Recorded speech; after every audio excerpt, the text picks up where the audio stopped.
अध्याय 17 कालकोठरी डंजन से बाहर निकलना। Sword aura. आर्यन ने अपनी भौहों को सिकुड़ते हुए माथे पर बल डाला। उसने अकादमी में स्वॉर्ड ऑरा के बारे में कुछ भी नहीं सुना था। तो मेरी तलवार में नीली रोशनी यह स्वॉर्ड ऑरा थी, उसने सोचा, अपनी तलवार को दोनों हाथों से कसकर पकड़ लिया। वह देखना चाहता था कि अब जब उसने इसे समझ लिया है तो क्या वह इस स्वॉर्ड ऑरा का फिर से उपयोग कर सकता है। अपनी आंखें बंद करके उसने अपने मन को पूरी तरह से साफ कर दिया और पूरी तरह से तलवार पर ध्यान केंद्रित किया। उसने पिछली लड़ाई को याद किया, कच्ची तीव्रता, उनकी तलवारों की पागल गति, और अंत में उसने अपने अंदर की उस भावना को याद किया जब वह गोब्लिन से लड़ा था। जैसे ही आर्यन ने उन भावनाओं को याद किया, हल्की नीली रोशनी की चिंगारियां उसकी तलवार के चारों ओर अलग अलग हिस्सों में उभरने लगी, इससे पहले कि वह उसकी सतह पर फैल गई, जिससे पूरी तलवार हल्की नीली चमक से जगमगा उठी। तो ये स्वॉर्ड ऑरा है, आर्यन ने आंखें खोलते हुए बड़बड़ाया। दूसरी बार इसका उपयोग करने के बाद वह जो बता सकता था, स्वॉर्ड ऑरा कौशल से बहुत अलग तरीके से काम करता था। कौशल के विपरीत, जो सिर्फ एक विचार से सक्रिय हो जाते थे, आर्यन को स्वॉर्ड ऑरा को अपने शरीर के अंदर गहराई से सतह पर लाना पड़ा। ये किसी कौशल को बुलाने और उसे अपने आप आने जैसा था, लेकिन स्वॉर्ड ऑरा के लिए किसी को खुद जाकर इसे बाहर लाना पड़ता था, नहीं तो ये काम नहीं करेगा। चलो इसका स्टेटस देखते हैं, आर्यन ने सोचा, अपनी स्टेटस स्क्रीन खोलते हुए। आर्यन, तारांकन रैंक, नोविस। तारांकन लेवल 3। तारांकन क्लास, डायमेंशनल कीपर। तारांकन शारीरिक क्षमता, फिजिक 5.5। तारांकन आत्मा, सोल 6.6। तारांकन ऊर्जा, एनर्जी 8। तारांकन कौशल, स्किल्स। तारांकन class skills, 3 dimensional body, dimension of time. तारांकन हासिल किए गए skills, magic bullets level 13, basic sword arts level 23, swift dash level 1। तारांकन समझ, कॉम्प्रिहेंशन। तारांकन स्वॉर्ड ऑरा लेवल 1। समझ कॉम्प्रिहेंशन के लिए एक नया कॉलम दिखाई दिया। अच्छा है। आर्यन मुस्कुराया और स्वॉर्ड ऑरा के स्टेटस की जांच की। स्वॉर्ड ऑरा, तारांकन लेवल 1। तारांकन विवरण। स्वॉर्ड ऑरा तलवार की अवधारणा, कॉन्सेप्ट ऑफ स्वॉर्ड की सबसे बुनियादी और प्रारंभिक अभिव्यक्ति है, जो तलवारबाजी के गहरे सार को समझने की दिशा में उपयोगकर्ता के पहले कदम का प्रतिनिधित्व करती है। अपनी इच्छाशक्ति और इरादे को चैनल करके उपयोगकर्ता अपने ब्लेड में एक हल्की, दिव्य चमक भरता है जो इसकी तीक्ष्णता और काटने की शक्ति को बढ़ाती है। तलवार की अवधारणा। आर्यन ने माथे पर बल डाला, एक और शब्द देखकर जिसे वह नहीं समझा। हालांकि वह समझ गया था कि स्वॉर्ड ऑरा तलवार की अवधारणा को समझने के लिए प्रारंभिक चरण लगता था, उसे इस बात का कोई अंदाजा नहीं था कि तलवार की अवधारणा क्या थी। यहाँ अवधारणा, कॉन्सेप्ट क्या है? उसने बड़बड़ाया, सोचा, इससे पहले कि उसने अपनी स्टेटस स्क्रीन बंद कर दी।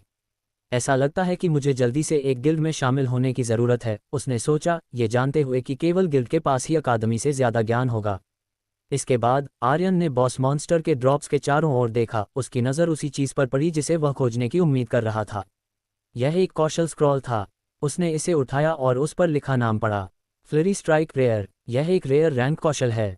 आर्यन हैरान था। पूरी कालकोठरी डंजन में उसने केवल सामान्य स्तर की वस्तुएं और कौशल देखे थे, लेकिन बॉस मॉन्स्टर ने एक रेयर रैंक कौशल गिराया था।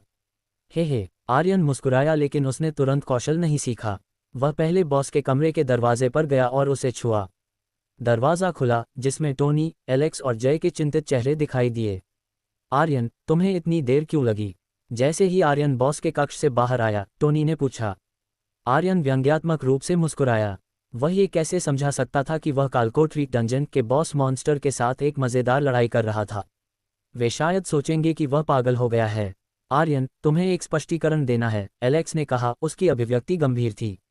तुमने हमें बताया था कि तुम उसे एक शॉट में मार दोगे और एक पल में हो जाएगा, लेकिन तुम्हें बॉस के कमरे से बाहर आने में आधा घंटा लग गया। आर्यन ने आह भरी और कंधे उचकाए। मुझे नहीं पता कि मैंने अपनी क्षमता का ज़्यादा अनुमान लगाया या लेवल 5 गोब्लिन स्वॉर्डमास्टर का कम अनुमान लगाया, लेकिन अंत में मैं उसे मारने में कामयाब रहा। तो चिंता मत करो दोस्तों, सब कुछ ठीक है। गोब्लिन स्वॉर्डमास्टर, तुम्हें एक गोब्लिन स्वॉर्डमास्टर मिला। आर्यन की बात सुनकर एलेक्स अपना संयम खो बैठी। कहा जाता है कि वे दुनिया भर में अवेकनिंग या नो रैंक कालकोठरी डंजन में सबसे मजबूत राक्षसों में से एक हैं। आर्यन उसकी चौंकने वाली प्रतिक्रिया पर मुस्कुराया और साथ में अभिनय किया। इसलिए मुझे उसे मारने में इतनी देर लगी। मेरी सभी गोलियां उसकी तलवारों से हट गईं, इसलिए मुझे उसे मारने से पहले नज़दीकी और दूर से लड़ना पड़ा। लेकिन यहाँ तक कि इसमें भी बहुत योजना और रणनीति लगी। जैसे ही उसने जोड़ा, उसकी अभिव्यक्ति गंभीर हो गई। यह अच्छी बात है कि तुम लोग शामिल नहीं हुए, नहीं तो मैं तुम सभी की रक्षा नहीं कर पाता। एलेक्स ने सिर हिलाया और आह भरी। उसे उम्मीद नहीं थी कि एक नो रैंक कालकोठरी डंजन उनके लिए इतनी खतरनाक होगी। ठीक है, मुझे तुम्हें दिखाना है कि बॉस मॉन्स्टर ने क्या गिराया है। आर्यन मुस्कुराया क्योंकि वह उन्हें बॉस के कक्ष में ले गया। इतनी सारी चीजें। टोनी की आंखें शानदार ढंग से चमक उठी क्योंकि उसने बिखरे हुए लूट को बिना पलक झपकाए देखा। एक गोब्लिन स्वॉर्डमास्टर ऐसी चीजें गिराने के लिए बाध्य है, एलेक्स ने टिप्पणी की। आर्यन मुस्कुराया, कौशल स्क्रॉल को बाहर निकालते हुए। ये वादे के अनुसार मेरा है। एलेक्स ने स्क्रॉल पर नजर डाली और अपने हाथ को लापरवाही से हिला दिया। जाओ और इसे ले लो। अच्छा है, आर्यन हंसा, स्क्रॉल को खोला और अपने हाथ से उसे छुआ। स्क्रॉल नीली रोशनी से चमका इससे पहले कि वह गायब हो गया। आर्यन वॉकर को कौशल फ्लरी स्ट्राइक प्राप्त करने के लिए बधाई। फ्लरी स्ट्राइक, तारांकन रैंक, रेयर, तारांकन लेवल 0, तारांकन विवरण। फ्लरी स्ट्राइक गति और सटीकता के एक चमकदार प्रदर्शन में तेज, लगातार हमलों की एक बौछार खोलता है। उपयोगकर्ता अपनी ऊर्जा को अपनी हरकतों को तेज करने के लिए चैनल करता है, जिससे वे पलक झपकते ही कई वार करने में सक्षम हो जाते हैं। अच्छा है, आर्यन उत्साहित होकर मुस्कुराया क्योंकि उसने कौशल का विवरण जांच किया। अगर मैं गलत नहीं हूं, तो यह वही कौशल है जिसका गोब्लिन स्वॉर्डमास्टर ने मुझ पर इस्तेमाल किया था, उसने सोचा। हमें अब निकलना चाहिए, एलेक्स ने सुझाव दिया। हमारे पास पोर्टल बंद होने से पहले सिर्फ 1 घंटा है। आर्यन ने सिर हिलाया और आह भरी। अगर नो रैंक कालकोट्रीक डंजन में माना क्रिस्टल होते तो। माना क्रिस्टल केवल रैंक वाली कालकोट्रीक डंजन में पाए जा सकते हैं, इसलिए सपने देखना बंद करो, एलेक्स ने दरवाजे की तरफ जाते हुए कहा। अरे रुको, आर्यन ने पुकारा, मैं चाहता हूं कि तुम 3 लोग एक वादा करो। टोनी, एलेक्स और जय आर्यन के शब्दों पर रुक गए।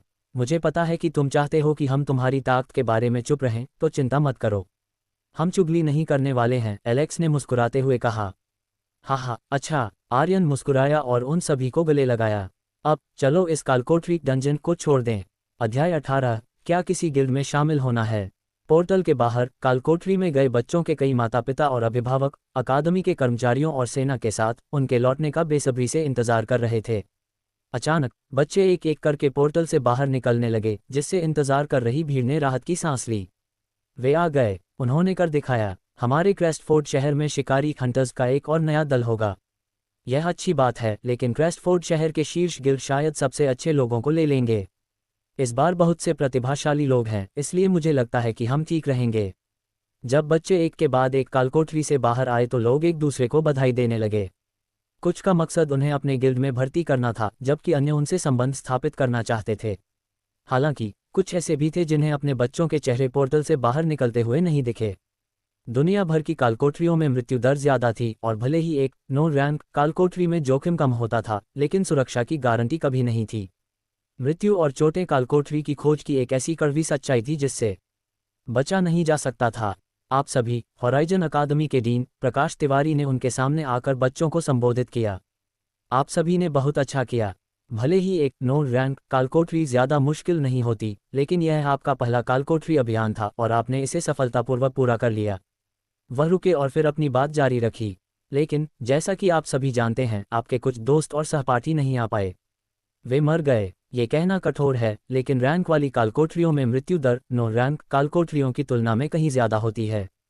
इसलिए अपने गिल्ड को सोच समझकर चुनें, वे अब से आपके नए घर बन जाएंगे।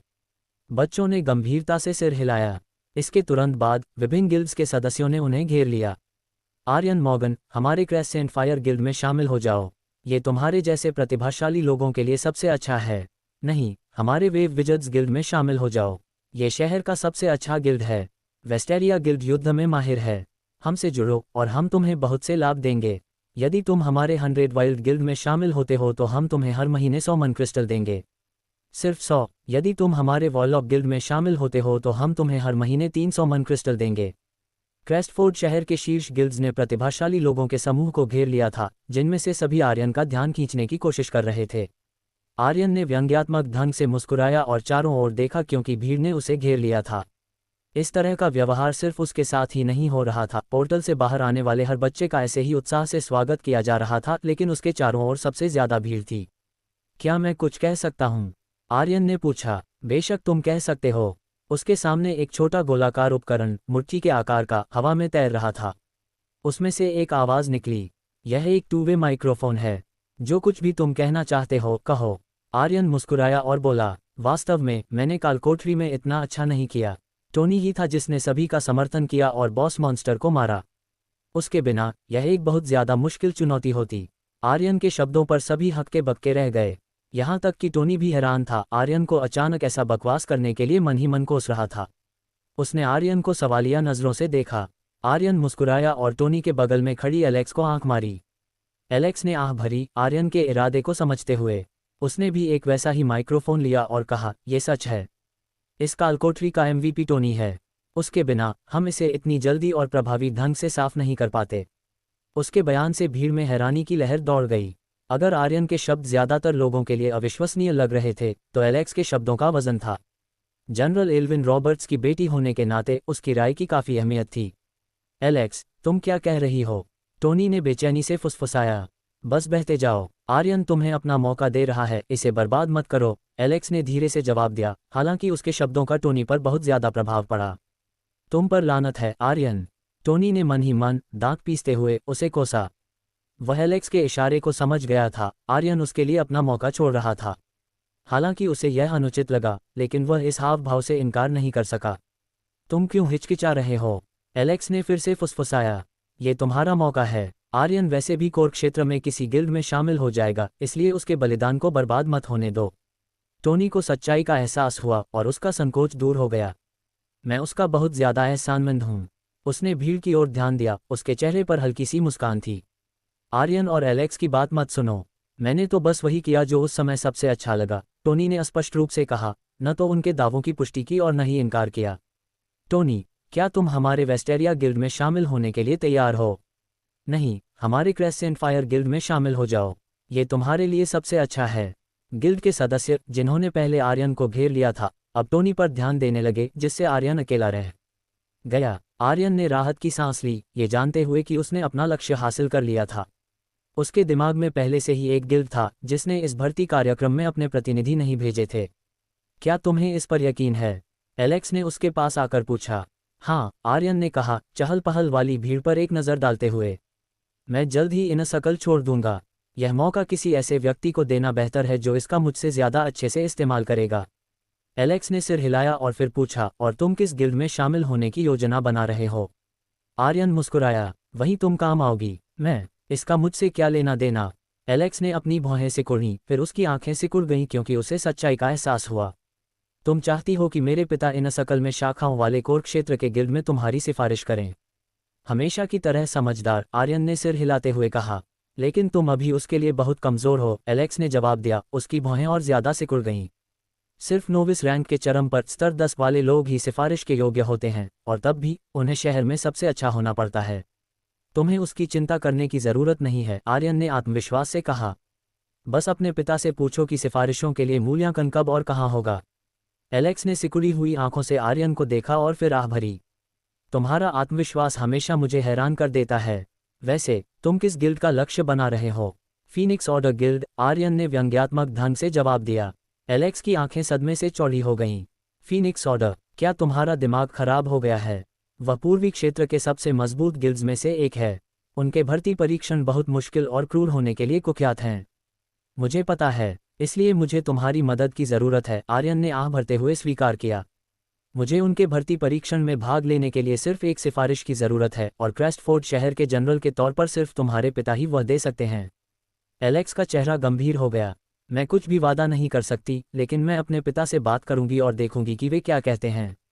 अगर कोई खबर होगी तो मैं 1 हफ्ते के भीतर तुमसे संपर्क करूंगी। ठीक है, और धन्यवाद, मैं अब जाता हूँ। आर्यन ने सिर हिलाया, जाने के लिए मुड़ा। मुझे मैसेज करना मत भूलना, उसने भीड़ में गायब होने से पहले कहा। एलेक्स ने उसे जाते हुए देखा, गहरी सांस ली। वह ये नहीं बता सकती थी कि आर्यन अत्यात्मविश्वासी था या लापरवाह। ऐसा लगता है कि उसने पहले ही अपने भविष्य की योजना बना ली है। अपनी बहन को ढूंढने की। वह हल्के से आह भरते हुए विचारों में खो गई।